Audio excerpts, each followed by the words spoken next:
Hello everyone. Class 12th RBSC विषय हिंदी पाठ संख्या 5। पाठ का नाम है भूषण।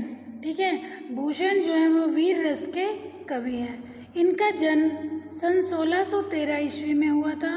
इनकी मृत्यु 1715 में रीतिकाल की श्रृंगार प्रधान काव्य सरिता में वीर रस की प्रबल धारा बहाने वाले कवि भूषण का जन्म उत्तर प्रदेश में कानपुर के हिकवापुर गांव में हुआ था। उनके पिता रत्नाकर त्रिपाठी थे। इनका मूल नाम घनश्याम था तथा भूषण इनकी उपाधि थी। ठीक है, इनका जो मूल नाम था वो क्या था बेटा? घनश्याम। भूषण तो इनकी उपाधि थी। इन्हें छत्रपति शिवाजी तथा छत्रसाल महाराज के दरबार में विशेष सम्मान प्राप्त हुआ था। कवि भूषण की रचनाओं में शिवराज भूषण, छत्रसाल दशक, शिवा बावनी, भूषण हजारा व भूषण उल्लास आदि का उल्लेख किया जाता है। उनकी सर्वाधिक प्रसिद्ध रचना शिवराज भूषण है। भूषण की रचनाओं में राष्ट्रीयता की भावना, वीरता के उद्गार व ओज गुण का वैशिष्ट्य है। कवि की वाणी देशवासियों के लिए आज भी प्रेरणादायी है। प्रस्तुत पाठ में कविवर भूषण के 5 कवित्व दिए गए हैं। ठीक है, शिवाजी जब युद्ध के लिए प्रस्थान करते हैं तो संसार भर में खलबली मच जाती है।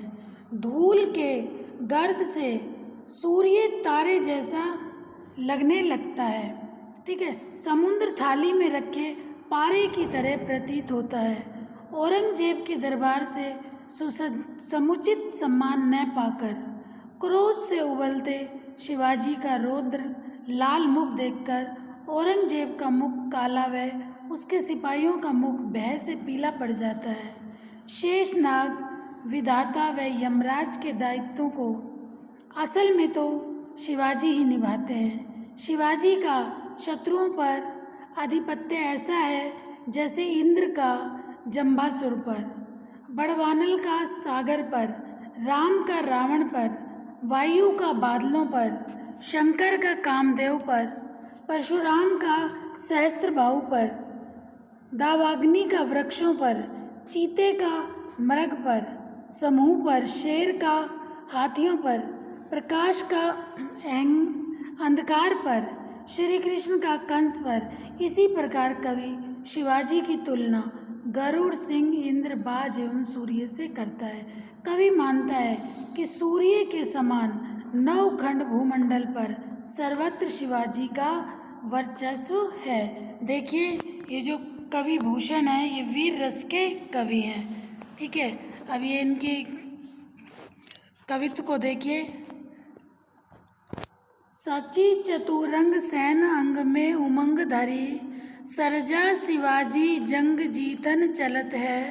भूषण बनत नाद विहद नगारन के, नदी नद मद गैबरन के रलत है।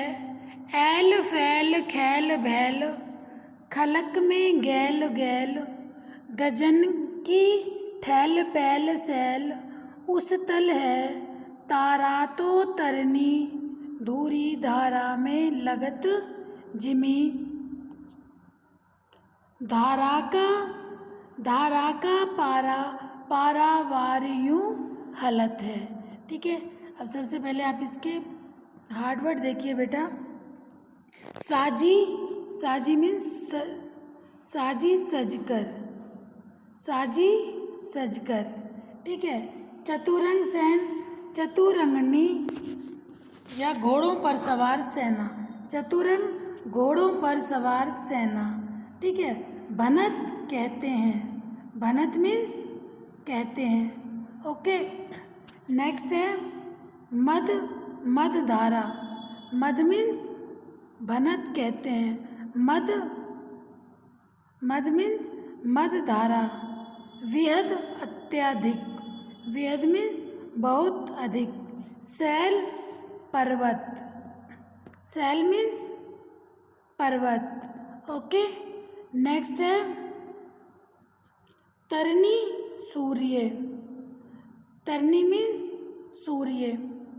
नेक्स्ट है पारावार, पारावार मीन्स समुद्र, पारावार समुद्र। Okay. Next Sarja, Sarja means Shivaji की, सर्जा पारावार समुद्र। ओके। थारा थाली, सर्जा, सर्जा शिवाजी की। ठीक है। अब ये देखिए इस पद में विशेष प्रसंग देखिए, प्रसंग क्या है।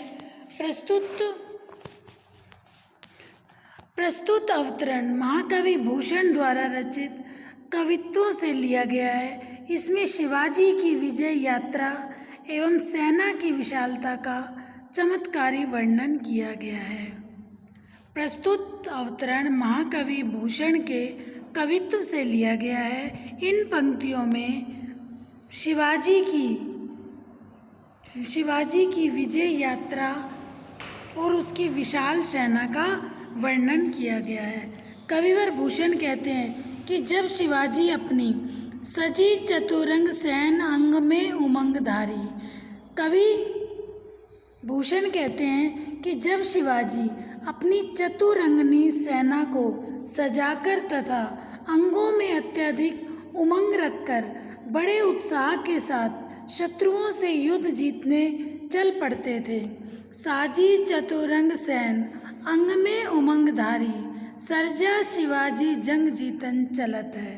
कवि भूषण कहते हैं कि जब साजी चतुरंग सैन अंग में उमंग धारी, जब शिवाजी अपनी, कवि भूषण कहते हैं कि जब शिवाजी अपनी चतुरंगनी सेना को सजाकर अपने अंगों में अत्यधिक उमंग रखकर बड़े उत्साह के साथ सर्जा शिवाजी जंग जीतन चली, जब शिवाजी, ठीक है, जब शिवाजी जंग जीतने चलते थे, ठीक है, युद्ध के लिए चलते थे, ठीक है, शत्रुओं से युद्ध जीतने चल पड़ते हैं तो उस समय उनकी अनोखी शोभा होती है।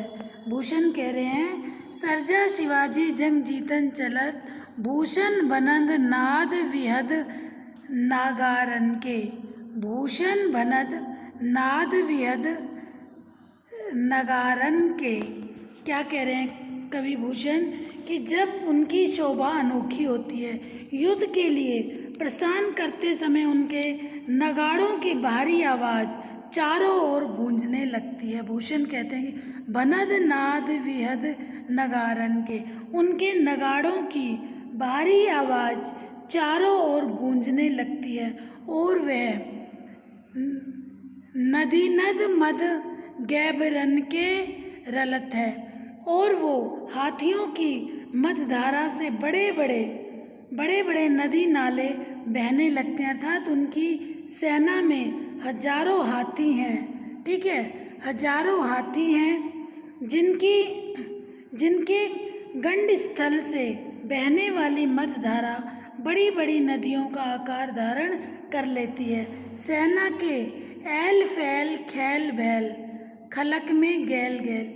देखिए सेना में हाथी घोड़े, ठीक है, हाथी घोड़े पैदल चलने वाले भीड़ के कारण आपस में टकराते हुए चलते हैं। सभी बहुत अधिक भीड़ होने के कारण सेना में हाथी घोड़े, ठीक है, और पैदल चलने वाले आपस में टकराते हुए चलते हैं। उनमें बहुत ही खलबली मच जाती है, बहुत ही खलबली मच जाती है, ठीक है।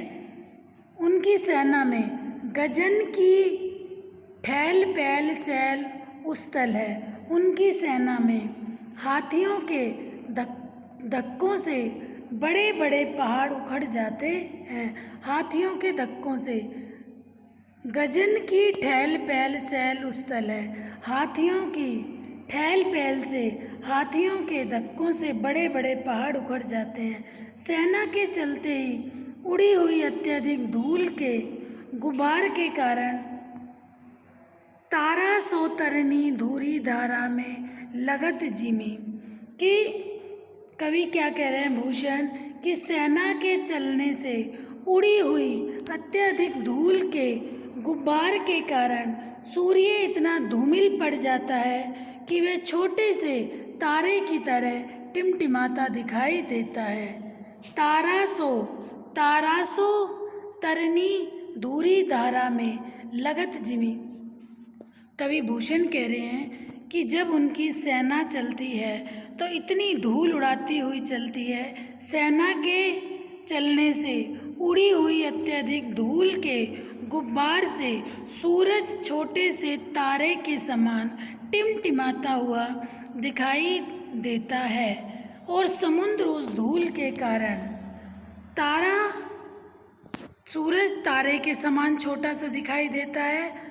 थारा पर पारावार यूं हलत है। और कवि भूषण क्या कह रहे हैं कि उनकी धूल के कारण, ठीक है, समुद्र उस धूल के कारण थाली में रखे गए पानी अथवा पारे की तरह हिलता हुआ दिखाई देता है, जिससे सभी को धूल के कण चमकते रहते हैं। अर्थात सेना के चलने से सारे आकाश में धूल थारा पर पारावार यूं हलत है। अर्थात सेना के चलने से सारे आकाश में धूल छा जाती है और धरती पर खलबली मच जाती है और समुद्र थाली पर रखे हुए पानी की तरह हिलने लगता है। इसमें पहले पद में शिवाजी की जब सेना युद्ध जीतने के लिए चलती है तो सेना के बारे में बताया गया है कि किस तरीके से विशाल सेना का चमत्कारिक वर्णन किया गया है। ठीक है, अब इसका विशेष देखिए। इसमें कवि भूषण ने किस बारे में बताया गया है कि जिस तरीके से इसमें कवि कल्पना का चमत्कार होने से अतिशयोक्ति अलंकार है। अतिशयोक्ति अलंकार जहाँ किसी बात को बढ़ा चढ़ाकर बताया जाता है, ठीक है, वहाँ अतिशयोक्ति अलंकार होता है। अनुप्रास व यमक अलंकार का भी प्रयोग किया गया है। ठीक है बेटा, ये समझ आ गया आपको फर्स्ट पद, ठीक है, कि किस बारे में बताया गया है। दोबारा एक बार देख लो। इसमें कवि भूषण ने सेना की विशालता का चमत्कारिक वर्णन किया है। कवि भूषण कहते हैं कि जब शिवाजी की सेना अपनी चतुरंगी सेना को सजाकर जब अंगों में अत्यधिक उमंग रखकर जब शिवाजी अपनी चतुरंगनी सेना को सजाकर अंगों में अत्यधिक उमंग रखकर बड़े उत्साह के साथ शत्रुओं से युद्ध जीतने चल पड़ते हैं तो उस समय उनकी अनोखी शोभा होती है। युद्ध के लिए प्रस्थान करते समय उनके नगाड़ों की भारी आवाज़ चारों ओर गूंजने लगती है और हाथियों की मतधारा से बड़े बड़े नदी नाले बहने लग जाते हैं। अर्थात उनकी सेना में हजारों हाथी हैं जिनके गंड स्थल से बहने वाली मतधारा बड़ी बड़ी नदियों का आकार धारण कर लेती है। सेना के हाथी घोड़े पैदल भीड़ के कारण आपस में टकराते हुए चलते हैं और उनमें बहुत ही खलबली मच जाती है तथा गली गली में उनकी सेना का शब्द गूंजता रहता है।